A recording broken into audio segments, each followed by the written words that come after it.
Okay, good afternoon, guys. Today is the third session regarding our heat exchangers on the subject heat transfer. We already done with what is heat exchanger and the classifications of heat exchanger, and we are done with the logarithmic mean temperature difference part for both parallel and counter flow heat exchangers. We defined and derivated the formula for both parallel and counter flow. The next topic now here we are is for overall heat transfer coefficient of a body, right? While defining our logarithmic mean temperature difference, we already explained you what actually this overall heat transfer coefficient is.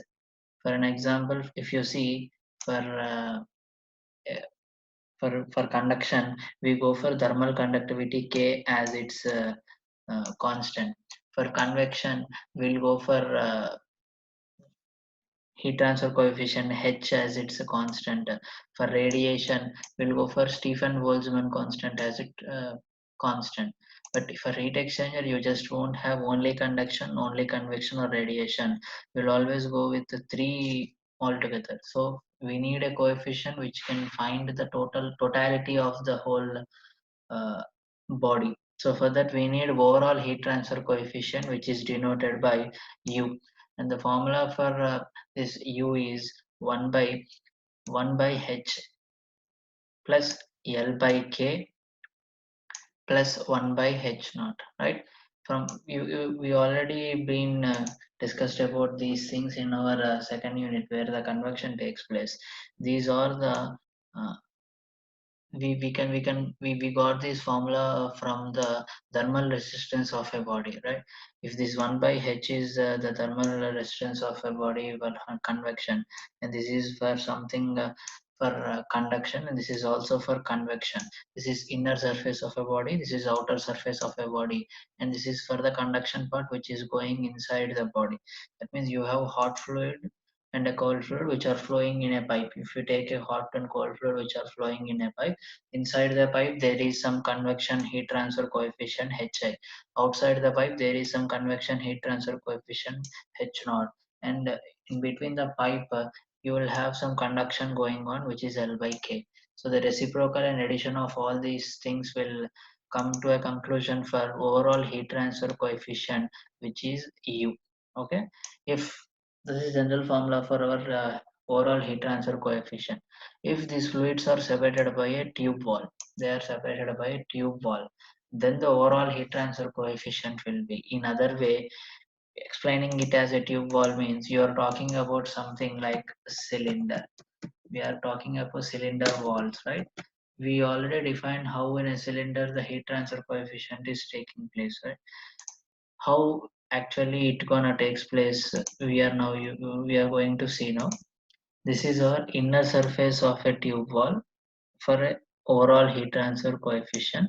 This is outer surface of a heat wall, overall heat transfer coefficient. As mentioned earlier, it is the same thing again.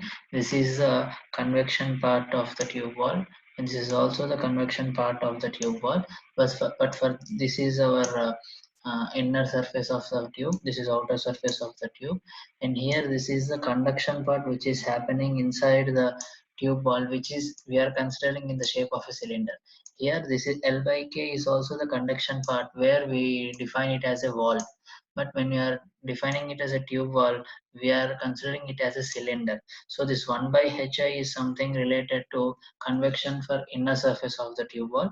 This 1 by H naught is something which is related to convection outer surface. And the middle part is the conduction part where the heat transfer takes place inside the wall in the form of conduction. This is outer surface part of the body, and where this inner surface and outer surface are always equal. That means overall heat transfer coefficient multiplied with the area for inner and outer surface are obviously equal, and the area is obviously taking as a cylinder, it is 2 pi RL. 2 pi RL is the circumference of the cylinder, and L is the total length of the tube wall. So AI and A naught is given by 2 pi RIL, A naught is 2 pi R naught L. RI and R naught are the inner and outer radius of a body. This is our tube wall, what we are explaining here. This is actually the diagram for that. This is overall heat transfer coefficient of a plane valve. This is our plane valve of a length L, and this is a hot film, hot fluid film. This side of the wall is having some hot fluid film, and this is the cold fluid film. This side of the wall is having some cold fluid film. This is the temperature inlet or the hot fluid temperature. This is the outlet. Here you will have some convection taking place, and the HI is the heat transfer coefficient for the inner surface or the hot fluid film surface side. H naught is the convection heat transfer coefficient for the outer surface or the cold fluid the film temperature side. Here the inside wall of the temperature is T1, outside wall of the temperature is some T2. Okay. Now what we are doing here is, if there is a chance of consideration of falling, there may be a chance for consideration of fouling, or it is also known as scaling. What actually this fouling or scaling means, it is a phenomena of rust formation. If we know that if in any cylindrical body which is made up of some iron or some any metal, if oxidation takes place, there may be a chance of formation of corrosion. If you're talking about some iron thing, you'll have some rust formed there, the rust formation and deposition of fluid impurities. Taking a small example, you take a small vessel in our home, you start boiling it for several number of days, and you will see a precipitation of white scaling on the beneath of a vessel. That is the impurities left by the solid, which is known as fouling. So fouling is something which is just the formation of a rust or any depositions of the fluid impurities on the vessel or the tube which we are using. And due to this rust formation or the deposition of fluid impurities, the heat exchange rate will definitely differ. Okay, why? Because if there is any extra or unwanted thing happening in between the fluid and the material, there will be definitely some change in the heat exchange. So that's, if we are considering that fouling and or scaling part, we also should know how it will be affecting the heat exchange thing. So due to these surface deposits, the thermal resistance is increased. Eventually, performance of heat exchangers lowers. Why? Because if these fouling thing or the layer of an impurity developed in any vessel, the thermal resistance of a body increases. Thermal resistance is something which doesn't allow the heat to pass from one place to another place. So if heat is not allowed to pass from one place to another place, the heat exchanging efficiency will definitely will be lower. So we should also consider the fouling or the scaling part, and we should design the heat exchanger in according to it. Right? How we are going to do that is, since it is difficult to ascertain the thickness and thermal conductivity of the scale deposits, the effect of scale on the heat flow is considered by specifying an equivalent scale heat transfer coefficient Hs. What we are defining here is, since it is difficult to exactly say what's the thickness of the fouling um, deposition having there, or what is the thermal conductivity of the impurity which are having there, because it differs from place to place in this. Taking a plain wall or a tube wall as an example, it differs from place to place, because the thickness can't be in a equi manner throughout the tube wall length. It will differ from one place to another place, and the thermal conductivity also will differ. So what we are considering here, we are considering a equivalent square heat transfer coefficient Hs for the fouling thing or a scaling thing, which is HSI and HS0. That is for inner deposition and inside surface deposition and outside surface deposition of a body, right? And in the same way, for inside surface deposition, you will have RSI, which is inner surface thermal resistance. RSO is outer surface thermal resistance. So we are considering fouling, which can be defined as the rust formation or the unwanted impurities formed or deposited in the vessel. Considering that, which decreases the efficiency of the heat exchanger, we'll should define the equation. How we'll see now. See, the RSI part is, that means the thermal resistance of a uh, scaling part. So inside surfaces can be given by 1 by AI HSI. The RSO is can be given by 1 by A naught HSO. Remaining again, RSI is thermal resistance of a scaling material inside surface. RSO is thermal resistance for the scaling surface outside the surface. The reciprocal of the scale coefficient Hs is known as the fouling factor. The Hs which we defined earlier, or we specified the equivalent heat transfer coefficient Hs. The reciprocal of this is known as the fouling factor, which is Rf, which can be given by Rf is equal to 1 by Hs. Units are meter square degree centigrade per watt, right? These fouling factors are determined experimentally by testing the heat exchangers in both clean and dirty conditions. While testing in the clean conditions, we'll have an optimum value, but then we'll check the same thing for the dirty conditions. By comparing these both, you will have the fouling factors values, and fouling factor is something which is a reciprocal of Hs, which is scale equivalent square heat transfer coefficient Hs, right? So Rf is given by 1 by Hs, which is 1 by U30, which means overall heat transfer for dirty pipe or any tube, minus 1 by U clean, overall heat transfer for a clean body. So to find out the Rf, the fouling factor value, we need to find the reciprocal of Hs. You can find that Hs for both the clean and dirty conditions, and you'll minus them, you'll have the Rf value. Okay. The similar typical values can also be found in the table, the value of the table. So now the heat transfer considering the thermal resistance due to scale formation is given by, and this is the formula for our overall heat transfer coefficient for considering the fouling factor. Q is equal to Ti minus T naught. This part 1 by AIHI, and again 1 by A naught H naught will be again the convection part inside and outside of a body, and this is the conduction happening in the cylindrical part. Now this 1 by AIHSI, 1 by A naught HS naught is the fouling factor there, or the thermal resistance part when you are considering the fouling or the scaling, which here we already mentioned here. If you see,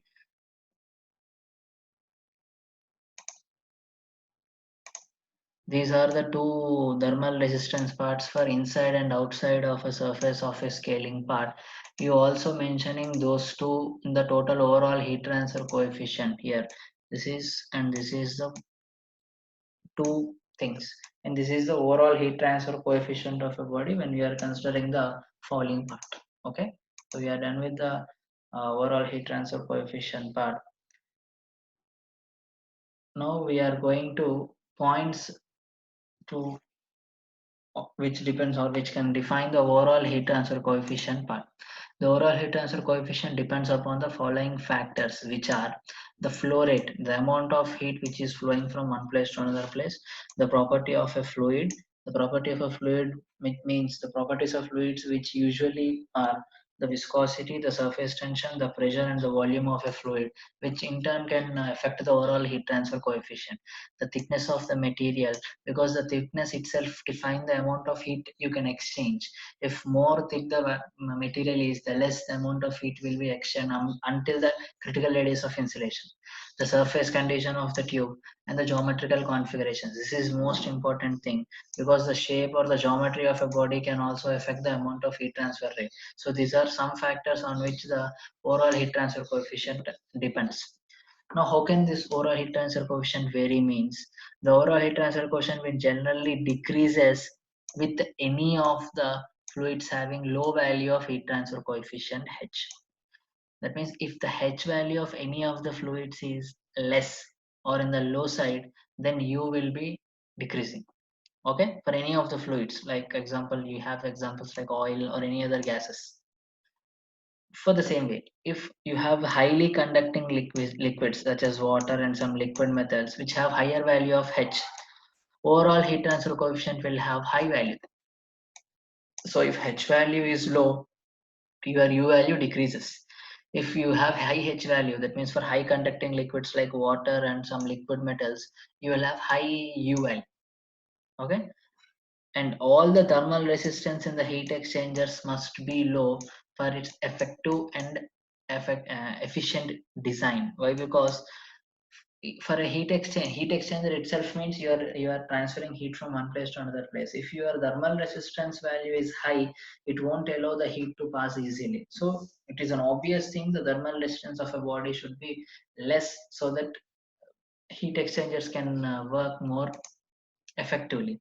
These are some of the points you can note them, and this is a table where you can see the uh, falling factor values. For sea water it is having some value, for river, lake and well water you can go through these values, and you just don't need to by heart it, you just should need to find out, or just for a reference you need to know what exactly the falling factor values are. And these are the um, overall heat transfer coefficient values for different bodies. For water to water, for water to oil, and the feed water heaters, these are values or the ranges of overall heat transfer coefficient. So in the same, again, no need to by heart them, but you just go through them once, right? Now here the topic is what actually the falling process, or what are the process which can create the falling. Falling is something which I already mentioned you, which is the formation of rust or any unwanted materials for the deposition on the metals. The falling process actually happens by precipitation or crystallization falling, sedimentation or particulate falling, chemical reaction falling or polymerization, corrosion falling, biological falling, freeze falling. These are different ways or different classifications how can any uh, tube wall or any plane wall can get fouled or scaled. These are some ways how falling process actually happens. You're not going in deep into that, but parameters how falling is affected is the velocity will be affected, the temperatures can affect the falling, the water chemistry can affect the falling, and the tube material, which is very important, right? Because you know that from metal to metal or from material to material, the oxidation value changes. If you take two things, if you have a non-corrodable body like some mild steel, or if you're having some a cast iron, you know that oxidation value for cast iron is very high when compared to the oxidation for a metal or any other metal. So the tube material is also one thing which is very important there. How can you prevent the how can you we prevent the falling? Here is something like we have methods like the design of the heat exchangers is one thing. You can design the heat exchanger in such a way that you can prevent the falling. The treatment process is something, and by cleaning the system, out of which the most important and useful one is the cleaning system. You should have a time to time cleaning of an heat exchanger, so by that you can reduce the falling process. Okay, the properties where we can have the selection of materials, that means to avoid or prevent the fouling thing, the properties which we should consider for selecting the materials of the tube are: we should find the physical properties, we should know the mechanical properties, we should know the climatic properties or chemical properties. Climatic is something, it depends upon the environment part, and these are some other properties or the materials of a body which we should consider before selecting the metal or a material for the tube which you are using for heat exchangers. The common failures how an heat exchanger takes place is by choking of tubes, either expected or unexpected. Choking is the water doesn't flow easily. There may be something which held there to stop the flow of water is something which is choking of tubes. Excessive transfer rate in the heat exchangers, high amount of heat mm, transfers. If the rate of heat transfer is very high, it also causes the heat exchanger failure. Increase in the pump pressure to maintain the throughout. Failure to clean. The cleaning of tubes is very important one. This is the reason why you will have falling there. Excessive temperatures of heat exchangers. Before selecting any of the material for heat exchanger, you should know exactly the working temperatures of the uh, machine you are going to use, because if you're having high excess temperatures there and the material which you are selected is not bearable to that, so there will have some failures there. Lack of control of the heat exchangers, atmosphere to atmosphere, increased work temperatures, and these are some of the common failures for the heat exchangers. Okay, but the major thing how can heat exchanger failures are two things, like the temperature part and the falling part. So we should have regular cleaning of the heat exchangers, and we should check the temperatures regularly, and so by then you'll have an equal thing, right? We're going to discuss a simple problem by using the LM3D part. And now the question is, The flow rates of hot and cold water streams running through a parallel flow heat exchangers are 0.2 kg per second and 0.5 kg per second. Now you can see here it is a parallel flow heat exchanger. Parallel flow means both liquids or both fluids are flowing in the same way. One is having a flow rate of 0.2 kg meter per second. You can see that here, and the other is having some 0.5 kg meter per second. One is hot fluid and another is cold fluid. Hot fluid is having 0.1 kg per second. Cold fluid is having 0.5 kg per second. The inlet temperature of the hot and cold sides are 75 and 20 degrees centigrade. So TH1 is the inlet temperature of the hot fluid. TCI1 is the inlet temperature of the cold fluid, which are 75 and 20 degrees centigrade. The exit temperatures of hot is 45 degrees centigrade, which is TH2. If the individual heat transfer coefficients for both sides is 650 watt per meter square degree centigrade. Heat transfer coefficients are H for both sides itself means we have inner and outer side. So HI and H naught both are given as 650 watt per meter square degree centigrade. Calculate the area of the heat exchanger. So here we are asked to find out the area of the heat exchanger. We have two fluids, hot and cold fluids. Both mass flow rate are given. For hot fluid, we have both inlet and outlet, but for cold fluid, you only have inlet. There is no outlet. What exactly we are going to do is now the area of the heat exchanger is some A which we need to find. Okay, the heat exchanger rate formula from the derivation also we know that Q is equal to mCp delta T. Here we are taking the hot fluid, so mHCpH delta T is TH1 minus TH2. We know the mH value. We know CpH for water, right? Considering it as a water because here he gave us it hot and cold water stream. So for water it is the constant one 4.187 the specific heat. 75 and 45 the inlet and outer temperatures of hot fluids are given. So we have a heat transfer rate some Q, right? And we know that hot fluid obviously gives some heat and cold fluid absorbs the heat. The amount of hot heat liberated by the hot fluid is equal to amount of heat absorbed by the cold fluid. So we are equating them: heat lost by hot water, heat gained by the cold water, which is mCp delta T. But here it is hot, here it is for cold fluids. We know all the values here. We know all the values here. CPC is also constant as CPH because it is also water. But only thing we don't know here is TC1. Sorry, TC2. That is our outlet temperature of a cold fluid. Substitute it and calculate it. We'll have our TC2, which is 32 degrees centigrade. It is a simple calculation part. And now here you ask us to find the area. And by LMTD for a parallel flow heat exchanger, already we are done with the derivation part. And this is the formula for our theta m, which is logarithmic mean temperature difference, and our your theta 1 is th1 minus tc1. From the derivation we know that theta 2 is th2 minus tc2, and ln again theta 1 theta 2. We know all the uh, here we know all the what we say